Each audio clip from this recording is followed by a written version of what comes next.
Hola, ¿cómo estamos? Pastor Brian aquí con ustedes. Feliz viernes, feliz fin de semana. El 20 de agosto, ya vamos avanzando rápido con el mes, siempre orando por nuestros pastores y sus esposas, sus familias en diferentes lugares del Perú, orando por la Escuela de Misiones también, los estudiantes que en este momento están en la selva, unos 4 meses que van a pasar allí. Les recuerdo que siempre es bueno orar por ellos. También les animo a asistir de manera presencial a la iglesia. No es igual asistir así de manera virtual. Si viven lejos y no pueden, entendemos, ¿no? Pero y Dios da mayor gracia. Pero siempre es bueno estar juntos. Esta noche seguimos con la serie que llevamos hace tiempo ya, Fuego de Tronos. Estamos en Segundo de Reyes. Hemos llegado hasta el capítulo 18 que empezamos a estudiar la semana pasada, y esta noche vamos a terminar capítulo 8 y enseñar el capítulo 19 también. Esta noche el título de la enseñanza es ¿qué significa ser firme? ¿Qué significa ser firme? Muy importante para nosotros como cristianos, como creyentes en Cristo, ser firmes en esos tiempos en los cuales estamos viviendo. Para retomar la historia y para mencionar unos puntos claves para nosotros, para que tengamos mayor comprensión, vamos a mencionar unas cosas después de orar.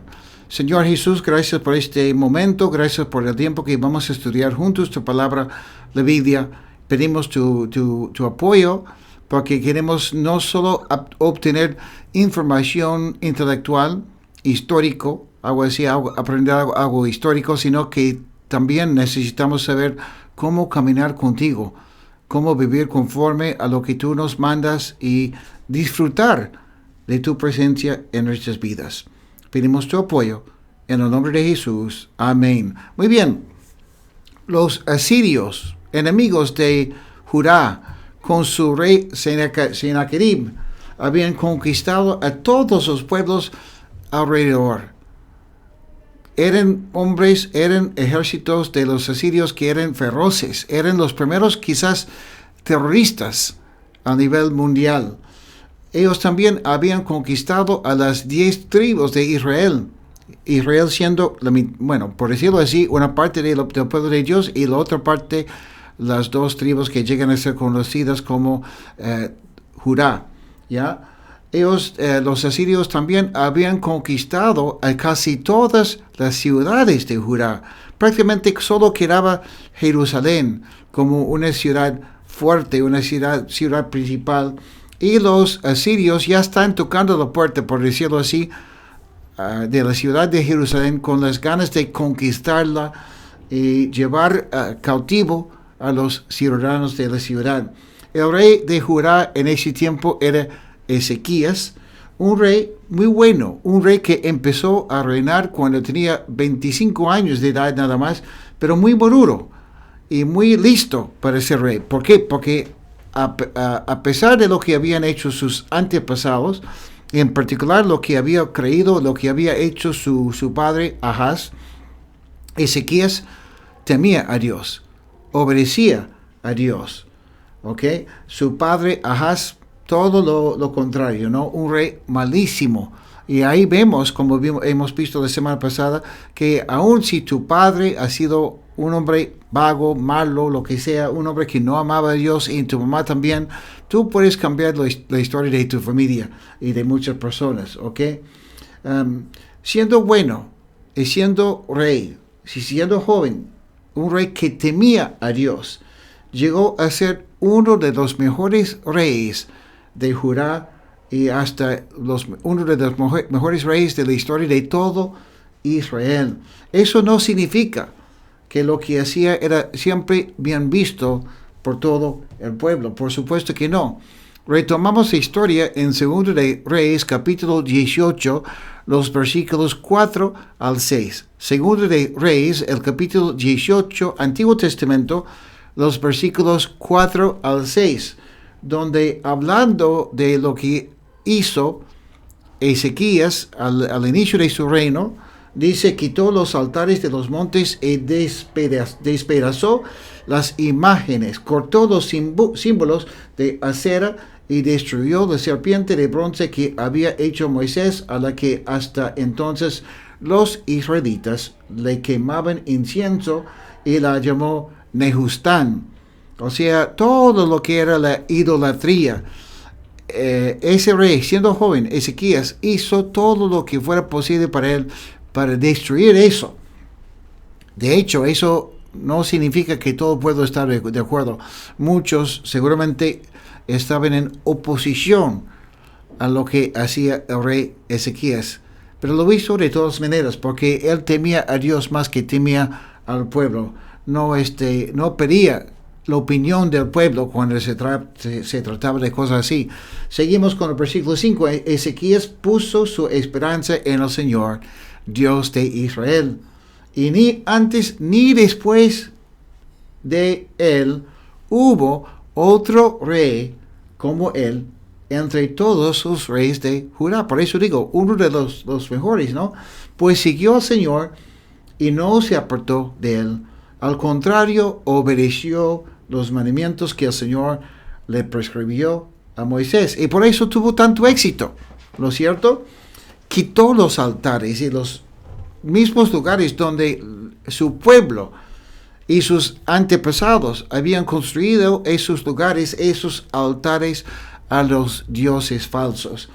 Implica que temía a Dios, y ese temor de Dios le permitió no seguir en la idolatría ni de sus antepasados ni de sus compatriotas. El hombre piadoso honra a sus padres, pero no necesariamente los obedece, como hemos visto también la semana pasada. Bueno, no, ha sido este miércoles pasado en nuestro estudio bíblico del libro de Génesis, hablando de Abraham. ¿Ok? Lo vemos aquí en la vida de Ezequías también. El hombre o la persona que teme a Dios va a encontrarse yendo en contra de la corriente con frecuencia, ¿no? Aunque Ezequías fue muy bendecido por Dios, seguramente había mucha gente que estaba en oposición, tanto en Judá y gente fuera del país también. En los versículos 13 al 15 de Segundo de Reyes, el capítulo 18, no estamos estudiando todos los versículos esta noche porque lo vimos en gran parte la semana pasada con Claudio. Dice aquí, versículos 13 al 15, en el año 14 del reinado de Ezequías, el rey Sennacherib de Asiria, perdóname, atacó todas las ciudades fortificadas de Judá y las conquistó. Y el rey Ezequías de Judá envió a decirle al rey de Asiria, que estaba en Laquis: he pecado, aléjate de mí, y yo haré todo lo que me impongas. El rey de Asiria impuso al rey Ezequías de Judá un tributo de 9,900 kilos de plata y 990 kilos de oro. Un montón de dinero, de plata, de oro, etcétera, ¿no? Y Ezequías entregó toda la plata que había en el templo del Señor y en los tesoros del palacio real. No solo usó su plata, sino la plata que había, el oro que había en el templo del Señor, para pagar ese tributo al rey de Asiria, y diciendo: perdóname, he pecado contra ti. Quizás podríamos argumentar de que Ezequías hizo bien al entregar sus riquezas personales al rey de Asiria. Quizás, ¿no? Pero jamás podríamos decir que hizo bien al sacar los tesoros del templo del Dios viviente, del Dios real, para apaciguar a un rey que servía a otros dioses. Ahora los enemigos están tocando la puerta de la ciudad y han tenido mucho éxito al conquistar otros pueblos, todos los pueblos, los demás. Pero Ezequías, en vez de confiar en Dios en este momento, busca apaciguar al rey pagano. la primera lección esta noche es que el esa palabra, apaciguamiento. ¡Ay, ay, ay! El apaciguamiento no funciona. ¿Ok? El apaciguamiento no funciona. ¿Qué pasa con mi lengua hoy día, no? Lengua gringa tengo. Bueno, Ezequías, siendo meramente un hombre, un rey, muy piadoso, en un momento de temor, de miedo, toma una decisión basada ni en las promesas de Dios, ni en la persona de Dios, ni en su relación de él con Dios tampoco, ¿no? Porque Ezequías, como hemos visto, siempre había servido de manera fiel al Señor. Termina diciendo que había pecado contra el rey de los dioses paganos, el rey de Asiria. Sin embargo, antes de este momento, no había pecado ni siquiera contra Dios. Apaciguar a los que están siendo dirigidos por el diablo no va a funcionar nunca. ¿Cómo quisiera que los cristianos de nuestros tiempos podrían aprender esta lección? Y digo que no funcionó en el caso de Ezequías y no va a funcionar con nosotros tampoco. ¿Y por qué digo así? Porque después de pagar quizás o probablemente el tributo más grande de toda su historia hasta el momento, no sé si podemos decirlo así, pero yo creo que sí, después de pagar tantas riquezas y hacer algo que no le correspondió, a sacar la plata y el oro del templo, no resultó según los versículos 17 al 19. Segundo de Reyes, capítulo 18, los versículos 17 al 19. Después el rey de Asiria, mira, después de recibir el tributo, ese montón de plata y de oro, después el rey de Asiria envió desde Laquis un gran ejército contra el rey Ezequías. Venía comandando por el Tartán, el Rapsaris, el Rapsaces, y estos vinieron y atacaron a Jerusalén. No funcionó, no resultó. Dice que cuando llegaron acamparon junto al acueducto del estanque de arriba y en dirección al campo del labrador. Ahí llamaron al rey, pero salieron a hablar con ellos el mayordomo Eliakim, hijo de Hilcías, el escriba Sebna y el canciller Joá, hijo de Asaf. Y el Rabsaces les dijo: vayan y díganle a Ezequías que así dice el gran rey de Asiria. ¿Qué base tienes para estar tan confiado? La respuesta debía haber sido: mi Dios vive, mi Dios es poderoso, mi Dios es el Dios de los ejércitos. Seguramente la respuesta había sido, en el caso de Ezequías: ¿por qué tan confiado? Porque no tienen por qué atacarme, porque ya pagué el tributo. Pero el enemigo, mira lo que está pasando aquí, ¿no? El enemigo le está probando y seguramente usó la plata, el oro, que Ezequías lo había entregado, no solo para presentar holocaustos a sus dioses paganos, sino también para pagar a los mismos ejércitos que iban a atacar a Jerusalén, a atacar a Ezequías. Wow. Versículo 20, segundo de Reyes, capítulo 18, versículo 20, dice: sin base alguna, aseguras, dice el rey, aseguras contar con planes y fuerzas para declararme la guerra. ¿Qué? ¿Quién está declarando la guerra aquí? ¿Ezequías está atacando a Asiria o Asiria está atacando a Ezequías? Pero ¿cuál es tu apoyo para rebelarte contra mí? Versículo 21. Tú confías en Egipto, que no es más que un roto bastón de caña. Si te apoyas en este bastón, acabarás con la mano atravesada. Y eso es el faraón, el rey de Egipto, para todos los que en él confían. Así es, ¿no? Y si ustedes me dicen que confían en el Señor su Dios, ¿acaso no es el mismo Dios cuyos altares Ezequías quitó, ordenando a Judá y a Jerusalén adorar solamente delante del altar de Jerusalén que él mandó hacer. Entonces, primero le dice, ¿por qué estás tan confiado al atacarme a mí? Dice el rey de Asiria a través de sus voceros, ¿no? No es así. Ezequías no está atacando a nadie. Y luego dice, confías en el rey de Egipto. No vemos en la historia que Ezequías había confiado en el rey de Egipto. Los israelitas, los de Israel sí, pero Judá no, ¿no? Y luego dice, por si acaso estás pensando que tu Dios te va a sacar, y con esa otra mentira, con la gente escuchando, está diciendo, no, los dioses están enojados contigo, porque tú has limitado a Dios, tu Dios es el único. Ay, no puede ser así, estás mal con eso también, no seas tan así. Segundo punto, esta noche entonces, es mejor ser firmes, porque Ezequías pagó tanto dinero, tanta plata, tanto oro, etc., para apaciguar al rey de Asirio, y no funcionó para nada. Más bien apoyó al rey de Asiria a atacarle mejor. Es mejor ser firmes.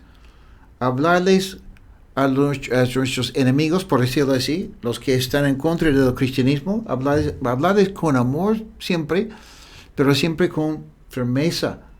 No rendirnos, no permitirles proclamar sus mentiras con tanta libertad. No ablandarnos, ¿ok?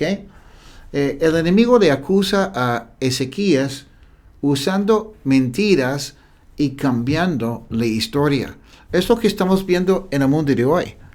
Muchos quieren cambiar nuestras verdades en mentiras y cambiar hasta la misma historia. Ezequías nunca había atacado a Asiria. Ezequías no había confiado en Egipto. El enemigo, y lo que está haciendo el enemigo con él, al acusar de cosas que no son ciertas, eso es lo que siempre hacen los que son enemigos de Cristo y de la cruz también. Primero, cuestiona lo que hacemos, a qué Dios estamos sirviendo, con qué motivos le servimos, etcétera. Dice que nosotros estamos atacándoles a ellos.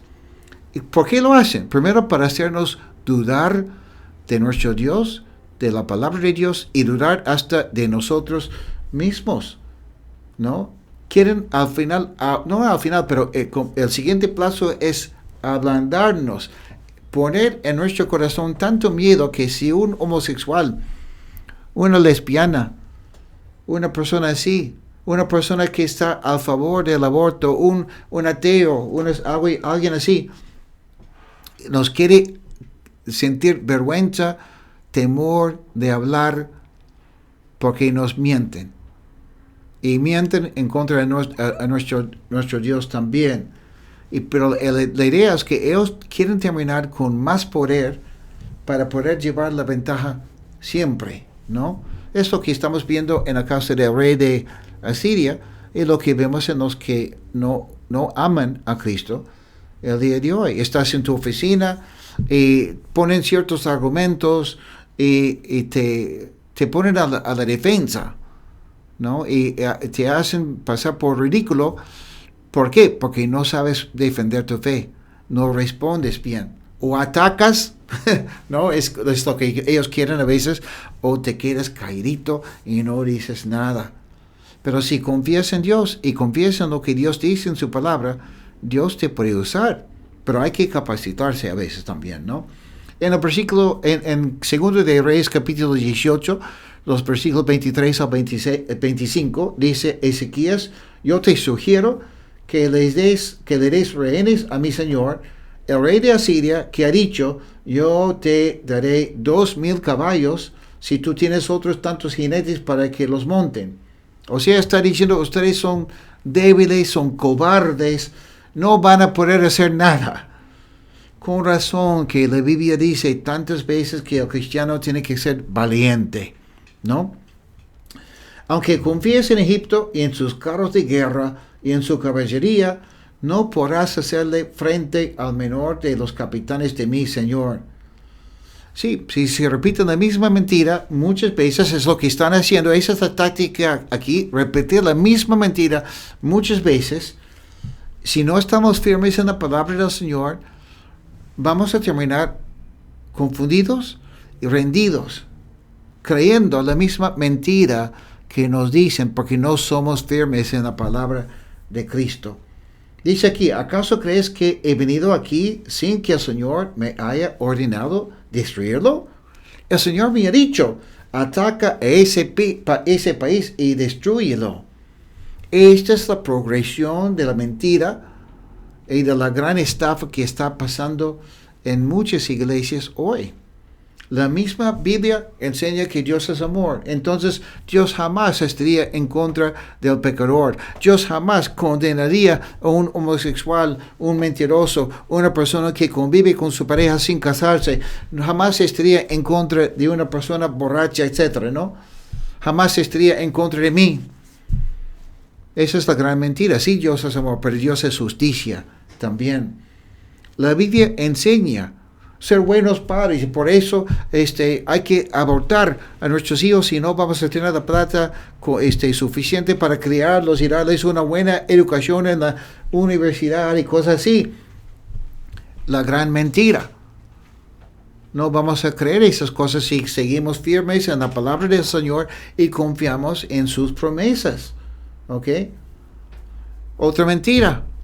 Bueno, en la Biblia vemos a Débora en el libro de Jueces y vemos que Pablo dice en el Nuevo Testamento que no hay ni griego, ni judío, ni griego, ni hombre, ni mujer. Entonces no hay problema con una mujer que sea pastora. Si no entiendes bien la palabra de Dios, te pueden sacar pasajes fuera del contexto y hacerles decir algo que no es. Siempre cambiando la iglesia según la cultura en vez de la iglesia cambiando la cultura, y sus argumentos no tienen sustento. Hoy en día muchos homosexuales están diciendo que Dios es amor y que nosotros odiamos a las personas, que somos personas homofóbicos, cosas así.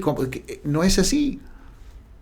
Pero si seguimos escuchando la mentira, su esperanza es que muchos lo van a creer en cuanto a nosotros y que nosotros mismos vamos a creerlo. Hay que ser firmes, hay que defender nuestra posición. Cuando estás en la oficina, el homosexual empieza a atacarte con mucha paciencia y con mucho amor. Tienes que ser firme. No es así. No odiamos al homosexual, pero Dios da al homosexual la oportunidad de nacer de nuevo, tener una vida nueva en Cristo. No estamos a favor de aborto porque Dios no solamente es el autor de la vida y nadie tiene derecho de quitarle a una persona inocente, un bebé, su vida, sino Dios también es capaz de proveer para ese bebé, etcétera, etcétera. Y muchas veces, no siempre, pero muchas veces las personas terminan en la pobreza, no por no abortar, sino por no hacer caso a Dios en otras áreas de su vida. La persona que usa toda su plata cada fin de semana para tomar, que no hace caso a las instrucciones bíblicas en cuanto a la parte financiera, que no es fiel en su trabajo, etcétera, que no recibe la bendición de Dios. Y por eso queda muchas veces la persona en la pobreza, porque no es firme, no hace caso al Señor. No estoy diciendo que el cristiano siempre va a ser rico, no digo eso, pero el Señor provee para sus hijos siempre. Entonces, el problema no es el aborto o la falta de tener la oportunidad de abortar. El problema es la falta de confiar en las promesas de Dios. Y cuando Dios ve que en un país el aborto es legal, ya viene más condenación todavía. ¿Ok? Versículos 28 al 32. Segundo de Reyes, capítulo 18. Versículos 28 al 32. Dicho esto, el Rabsacés se levantó y en la lengua de Judá clamó a gran voz. Escuchen las palabras del gran rey de Asiria. Todos escuchando en su propio idioma. El enemigo habla tu idioma. Y peor, más peligroso, cuando son personas que hablan tu idioma cristiano, por decirlo así, que saben usar pasajes de la Biblia para engañarte, para estafarte, para desviarte, ¿no? Ese hombre habla en hebreo con los demás y dice, así ha dicho el gran rey. No se dejen engañar por Ezequías, porque él no podrá librarlos de mi mano. No dejen que Ezequías los haga confiar en el Señor, aunque les aseguro que el Señor los salvará y que esta ciudad no será entregada en mis manos. No le hagan caso. Así dice el rey de Asiria. Hagan las paces conmigo y salgan a mi encuentro. O sea, hagan un yugo conmigo, un yugo desigual. Coma cada uno de ustedes sus uvas y sus higos, beba cada uno de ustedes el agua de su pozo. Claro, ahí están sus campos esperándolos. Ellos están siendo sitiados en la ciudad de Jerusalén, están con hambre, están con sed. Dice, mira, ahí está la vida afuera. Hagan su pacto conmigo y van a comer, van a tomar su agua, etc. Dice, hasta que yo venga y los lleve a una tierra como la de ustedes, donde hay trigo y vino, pan y viñas, olivas, aceite y miel. O sea, yo te quiero ofrecer todo lo que tu Dios no te está dando. La gran mentira aquí. Dice, así no morirán, sino que seguirán con vida. Ese es el gran problema, ¿no? Cuando estamos dispuestos a hacer cualquier cosa para quedarnos con vida. Y nos olvidamos de que Cristo es el autor de la vida. Cristo es vida eterna. Y Cristo es el que produce en nosotros fruto. ¿Ok? Muchas personas han sido engañadas en los últimos meses con la gran mentira: si tienes la salud, tienes todo. No, esa es una mentira. Lo que es más importante es seguir con la vida. No, para el cristiano no es lo más importante. Lo más importante es ser fiel al Señor y saber que Cristo me va a esperar. Me va a decir, si yo soy fiel, bien hecho, siervo mío. ¿No? Dice aquí, no le hagan caso a Ezequías, que los engaña cuando les dice que el Señor los librará. El tercer punto esta noche, entonces, debemos de aprender lo que significa el arrepentimiento.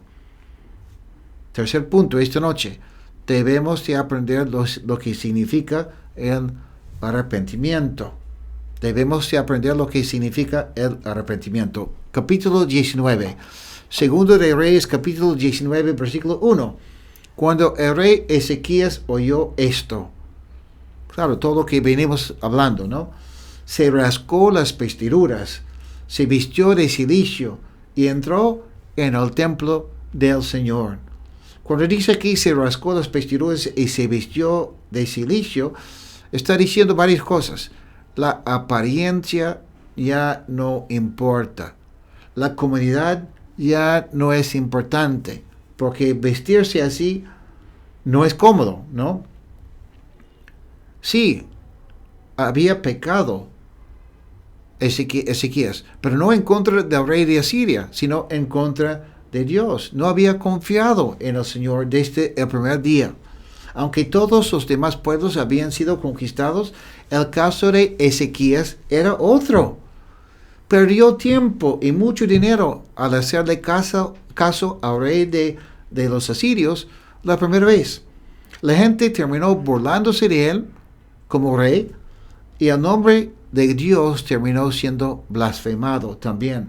Lo único, como repito, lo único que logró era apoyar a los enemigos a ser más fuertes y más prósperos todavía. Pero lo bueno es que se arrepintió. Sí, apaciguar al enemigo no es la respuesta. Y si apaciguar al enemigo no es la respuesta, el arrepentimiento sí lo es. Cuarto punto esta noche. El arrepentimiento te lleva a la presencia de Dios. Cuarto punto. El arrepentimiento te lleva a la presencia de Dios. Por eso el arrepentimiento es diferente que el remordimiento. Porque un borracho puede dejar de tomar, pero eso no le lleva a la presencia de Dios. Pero el arrepentimiento no solo es reconocer que yo he hecho mal, que yo he sido una persona equivocada, sino reconozco mi necesidad de Cristo. Y mi anhelo es estar en su presencia. Esto es el arrepentimiento, porque vemos aquí que el rey Ezequías no solo cambió su forma de vestirse, que demostraba de una manera física su arrepentimiento, sino que entró al templo. Pero, ¿qué significó para el rey Ezequías entrar al templo? Considerando lo que hemos visto en el capítulo anterior, ¿no? Y eso es el quinto punto esta noche. Cuando vuelves, probablemente no será igual que antes. Cuando vuelves a los pies de Cristo, cuando tú te arrepientes, cuando vuelves, probablemente no será igual que antes. Porque el templo ya no era igual.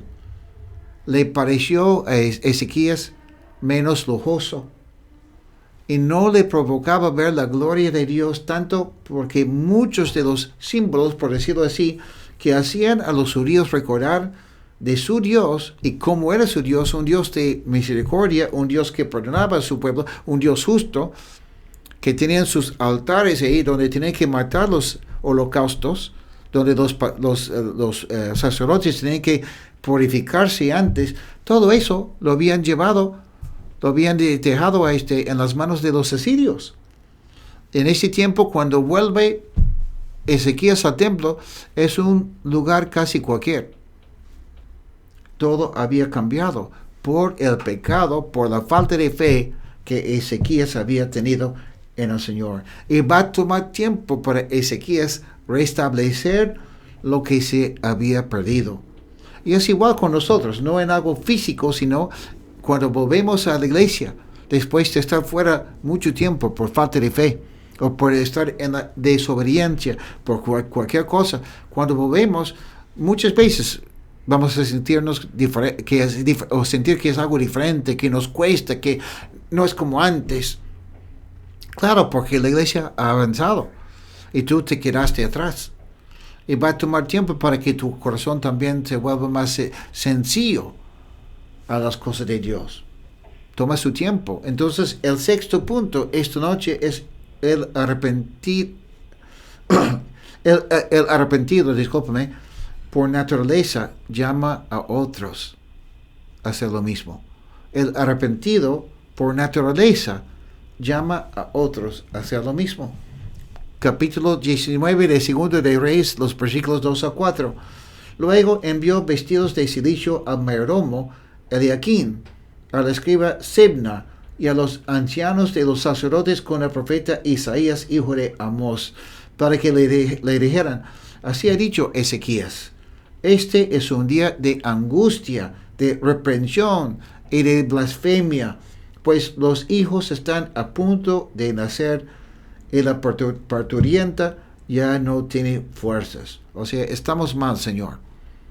Es como una mujer que quiere dar a luz, pero no tiene fuerzas y va a morirse la mujer y el bebé también. Esa es la idea, ¿no? Pero lo lindo es que llamó a los líderes a acompañarle en arrepentimiento y clamar al Señor. Dice: tal vez el Señor, tu Dios, habrá oído todo lo que ha dicho el Rabsaces, a quien su Señor, el rey de Asiria, ha enviado para blasfemar al Dios viviente y para ofenderlo con sus palabras, las cuales el Señor, tu Dios, habrá oído.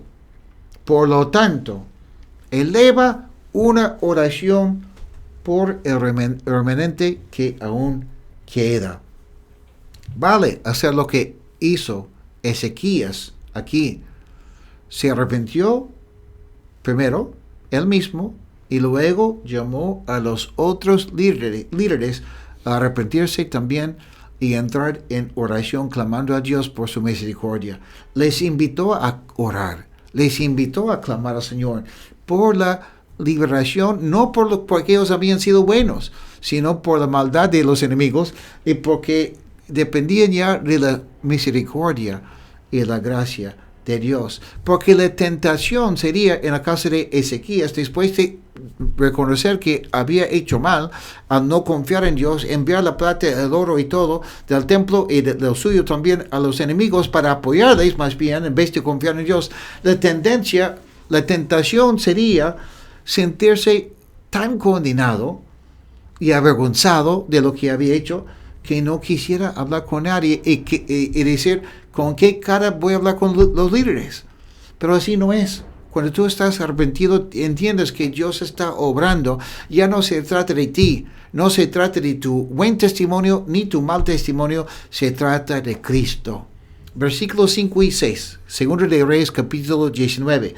Los siervos del rey Ezequías fueron a hablar con Isaías, y éste les respondió, vayan y digan al rey que así ha dicho el Señor, no tengas temor por las palabras que has oído, con las que me han blasfemado los siervos del rey de Asiria. Yo voy a poner un espíritu en él que lo hará oír rumores y volverá a su tierra, y en su tierra haré que caiga a filo de espada. Hay mucho que podemos explicar aquí, pero brevemente, cuando uno endurece su corazón al Señor, muchas veces esa persona está más expuesta al mundo espiritual en el mal sentido. Empieza a escuchar cosas que no son necesariamente de Dios, sino que son del enemigo. Y eso es lo que está pasando aquí con el rey Sennacherib. El séptimo punto esta noche, para nosotros que queremos arrepentirnos, es en vez de terminar escuchando esas voces del enemigo, cuando escuchamos la voz de Dios y nos arrepentimos, también necesitaremos a personas que aman a Dios a nuestro lado. Cuando tú te arrepientes, Dios te llama a participar con otros cristianos que tienen tiempo en la fe, personas que te pueden aconsejar, que te pueden enseñar la palabra de Dios, que pueden orar contigo y por ti, y hasta darte mensajes proféticos a veces que Dios tiene para ti. Tú necesitas el ánimo, la consejería de esas personas, porque no se trata de hacerlo todo solo. El rey tuvo ese contacto con el profeta Isaías, y a Isaías no solo le animó, sino le habló de la palabra del Señor. Qué importante es eso, ¿no? Los versículos 8 al 13 de Segundo de Reyes, capítulo 19, dicen lo siguiente. El Rabsacés oyó decir que el rey de Asiria se había ido de Laquis, y cuando volvió a donde éste había estado, lo halló combatiendo contra Libna. Como también oyó decir que el rey Tiracá de Etiopía había salido a combatirlo, volvió y envió embajadores a que le dijeron a Ezequías, no te dejes engañar por el Dios en quien tú confías, y que dice que Jerusalén no será entregada en manos del rey de Asiria. Tú ya sabes, ya debes saber lo que los reyes de Asiria han hecho con todas las naciones y cómo las han destruido.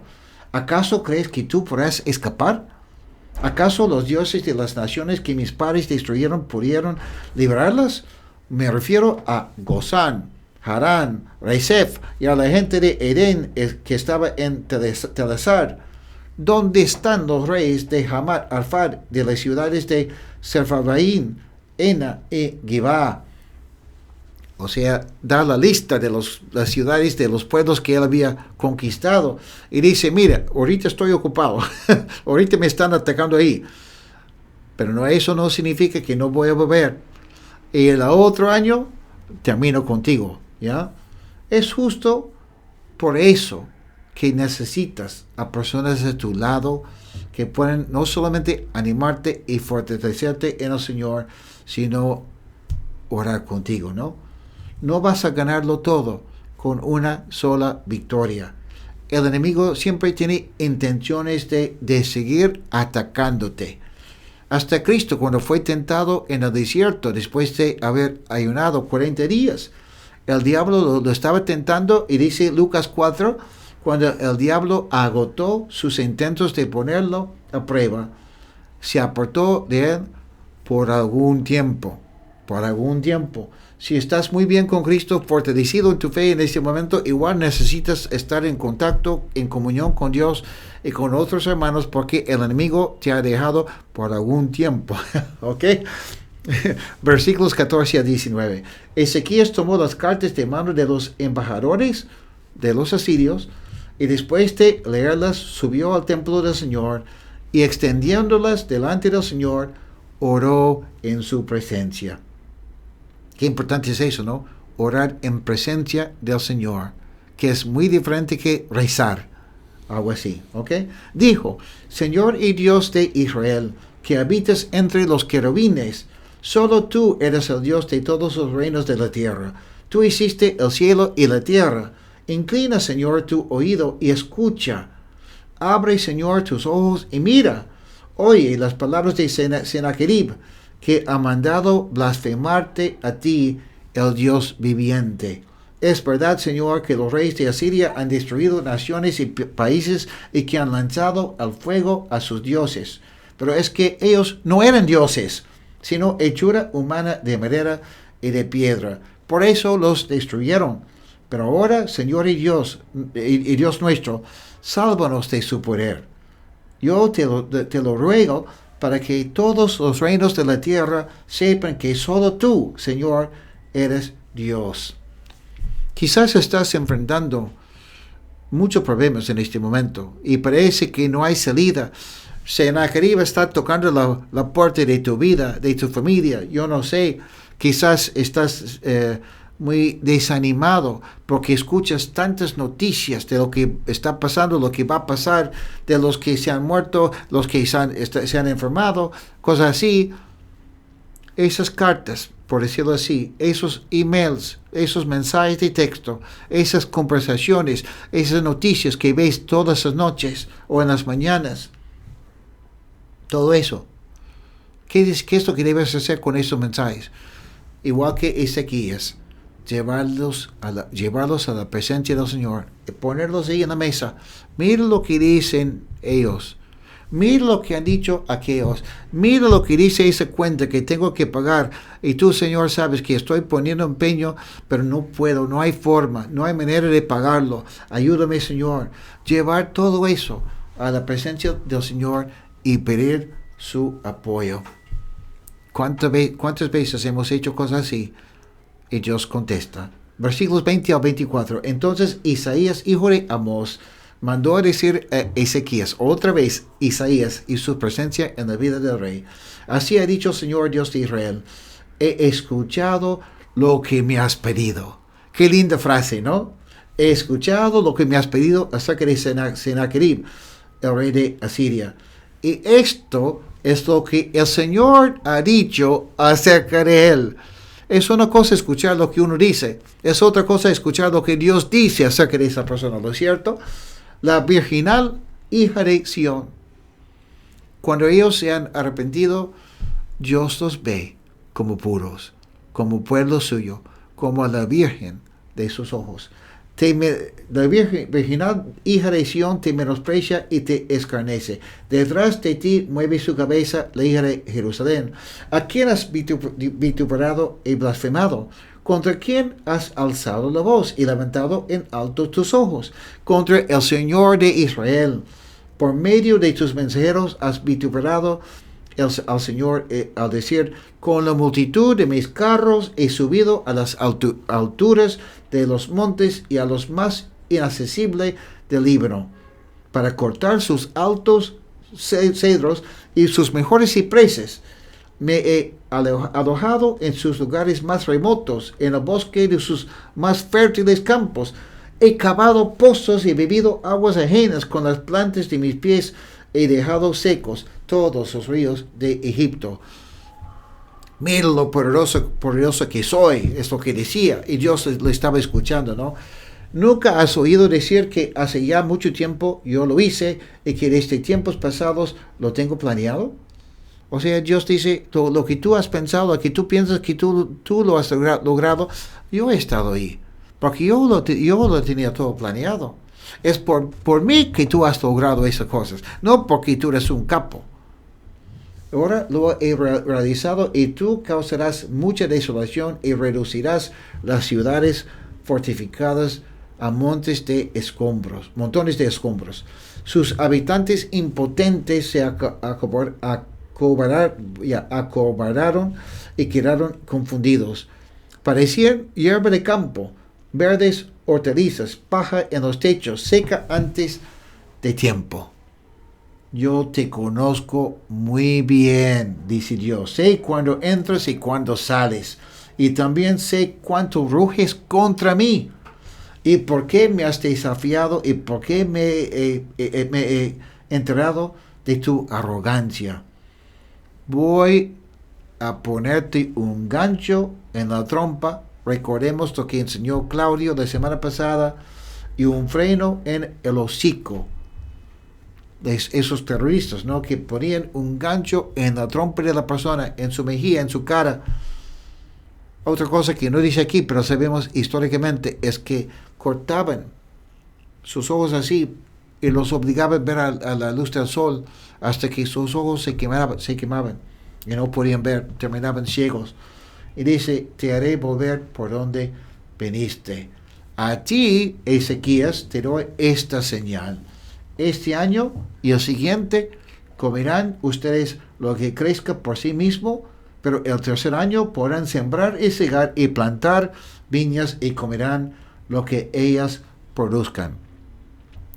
A través de Isaías, Dios le dice a Sennacherib, yo sé todo lo que tú has pensado, lo que tú has hecho, dónde has estado, y tú piensas que tú eres el autor de todo, pero yo soy Dios. Y Ezequías, no te preocupes, porque de lo que está creciendo ahí solito, de eso lo van a comer hasta que pueden sembrar y cosechar de nuevo. Y dice, y los sobrevivientes de Judá volverán a echar raíces y tendrán muchos hijos, porque en Jerusalén y en el monte de Sión quedará un remanente que se salvará. Esto lo haré yo, el Señor, por mi gran amor.